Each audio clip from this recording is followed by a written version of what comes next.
Order Lalu Yadav किए हैं। RJD की सरकार है, शहाबुद्दीन साहब के खून से सींचा हुआ यह पार्टी है।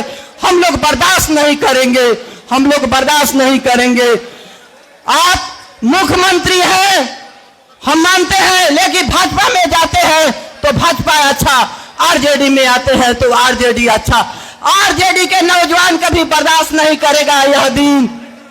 मैं तमाम शहाबुद्दीन के चाहने वाले, हिना साहब मंच पर नहीं है, मैं बड़ी बहन मानते हुए भी जब से ज्वाइन की हूं आरजेडी, शहाबुद्दीन साहब का देन है कि मैंने आरजेडी नहीं छोड़ी, नहीं तो कब के हम लोग आरजेडी छोड़ दिए होते।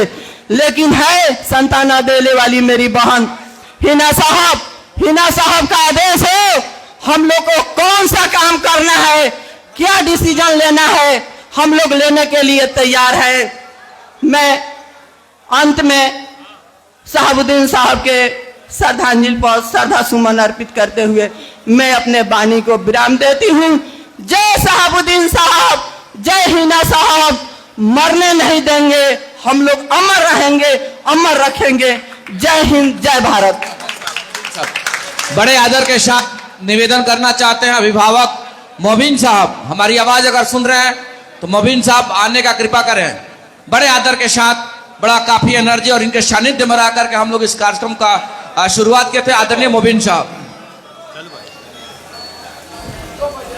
इस दूसरी श्रद्धांजलि सभा के अध्यक्षता कर रहे भाई परमात्मा राम जी, संचालन कर रहे अजय भास्कर चौहान जी, और बगैर नाम लिए चूंकि वक्त की कमी है मैं यही कहूंगा कि चंपारण, पूर्वी और पश्चिमी, छपरा और गोपालगंज तथा गया और शिवहर से आए हुए लोगों को इस सिवान के धरती पर, सिवान के सभी शहाबुद्दीन के चाहने वालों के तरफ से मैं हार्दिक अभिनंदन और स्वागत करता हूं।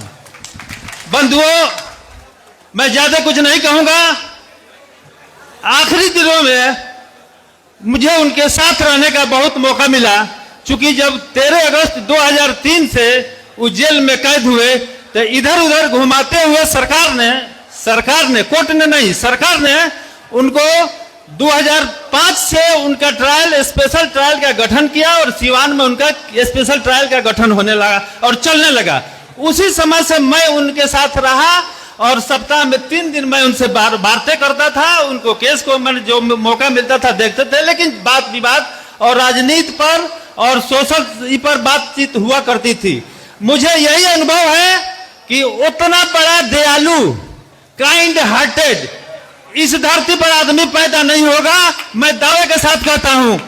बंधुओं, एक और बात मैं कहना चाहता हूं, चूंकि श्रद्धांजलि में उनके व्यक्तित्व पर बोला जाता है तो व्यक्तित्व के संबंध में यही कहूंगा कि सिवान के सांसद थे, पूर्व सांसद हुए और इस दुनिया से चले गए छोड़कर। लेकिन मैं उन नेताओं से एक बात कहना चाहता हूं कि आज जो नेतृत्व कर रहे हैं, जिस तरह से आज श्रद्धांजलि सभा में आए हुए हैं, अपना वक्तव्य दे रहे हैं, आप उसी तरह से जिस तरह से एक कार्यकर्ता के साथ अपना सब कुछ निछावर कर देते थे, जिनका नाम डॉक्टर मोहम्मद शहाबुद्दीन था, एक कार्यकर्ता के लिए वो जेल के सलाखों में बंद हो गए और उनका कोई अपना गरज नहीं था। जो भी परेशानी हुई कार्यकर्ता के लिए वो जेल गए और जेल में रहे। तो मैं उन नेताओं से कहना चाहता हूं, हमारे जो कायद हैं, जो हमारे क्यादत करते हैं, कि आप इस श्रद्धांजलि सभा में आए हैं तो आप इस बात को ख्याल रखिए कि अपने कार्यकर्ता को मान सम्मान के लिए आपको जो भी कुर्बानी देना पड़े दे। और कार्यकर्ता को भी मैं कहना चाहता हूं कि एक डिसिप्लिन के साथ उनके सामने लोग खड़े रहते थे और जिसकी जो परेशानी होती थी उस परेशानी को दूर करते थे। तो आपका भी दायित्व बनता है, कार्यकर्ता बंधु का भी, कि उनके जो एक कार्यकर्ता सही होता है तो जिस तरह से साहेब के कार्यकर्ता लोग उनके साथ रहा करते थे, हम भी कंधा से कंधा मिलाकर और अपने नेताओं के साथ चलेंगे तो सिवान का निर्माण होगा, समाज का निर्माण होगा और शांति बहाल रहेगी, शांति व्यवस्था में सब लोग रहेंगे। बंधुओं, आपको याद होगा कि शहाबुद्दीन साहब आखिरी वक्त में, एक वक्त ऐसा आया था कि इसी सिवान जेल में उनके कार्यकर्ताओं से मिलने पर प्रतिबंध लगा दिया गया था उस वक्त हमने देखा था जब प्रतिबंध लगा था तो उस जेल के खिड़की से बाहर देखते भी नहीं थे, आते थे, ट्रायल होता था, फिर अपने वो चले जाते थे वार्ड में। तो कानून व्यवस्था का प्रहरी और मानने वाले इतने मजबूत थे, लेकिन उनको साजिश के तहत जो भी किया गया, सारे लोग जानते हैं कि साजिश के तहत उनको मार डाला गया। बंधुओं, जिसको मारा जाता है वो आदमी शहीद होता है, और शहीद कभी मरता नहीं है, देखते रहता है। आज उसी के बदौलत आज शहाबुद्दीन देख रहे हैं अपने सारे कार्यकर्ताओं को, और एक आवाज पर सारे बिहार के लोग दूर दूर से चल के उनके श्रद्धांजलि सभा में आए हुए हैं। बंधुओं, समय कम है, मैं इन्हीं बातों के साथ अपनी बात को विराम देता हूं। जय हिंद, जय भारत। और एक और बात कहता हूं, चलते चलते उनके साथ जो हुआ, एक सिवान के लिए विध्वंस हुआ, सिवान के विकास के लिए विध्वंस किया गया। तो मैं यही कहता हूं कि आप उनके बाद जो लोग बचे हैं, मेरा इशारा आप समझते होंगे, उस विध्वंस को निर्माण में तब्दील करने के लिए अपना भी जी जान लगा दीजिए। इंशाअल्लाह कल भी हम विकास के चलेंगे। जय हिंद, जय भारत। बहुत बहुत धन्यवाद। आप निवेदन और आग्रह करना चाहते हैं आदरणीय चंद्रमा पासवान जी से, आए अपनी बात को रखें। आदरणीय चंद्रमा पासवान जी, बड़े आदर के साथ आदरणीय चंद्रमा पासवान।